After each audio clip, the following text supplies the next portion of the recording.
Ok, uglavnom, znači ovako, ideja. Konstantno nas ljudi peglaju za to da li, kako se motivirati, kako unaprijediti svoju motivaciju, kako se pokrenuti i tako dalje. Meni ta cijela priča nema baš previše smisla. Zašto? Pa, di si vidjela motivaciju?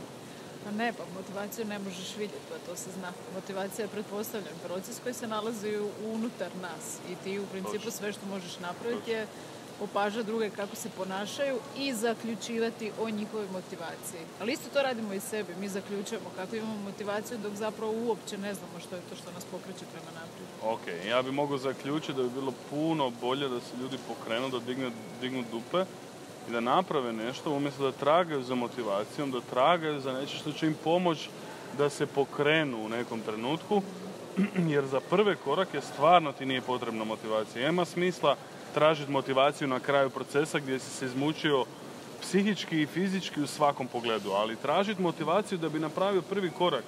Znači šta još trebaš u životu? Ali za prvi korak ti zapravo ni ne treba motivacija, zato što je on najjednostavniji, najlakši.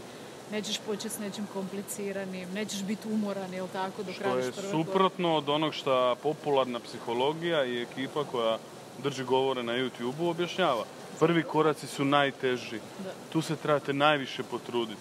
Ne, to je najlakše, na kraju najteže. Mislim da je meni uvijek bilo najlakše nešto početi, ali zapravo ustrajati u tome i to dovesti kraju, to mi je bilo jako teško.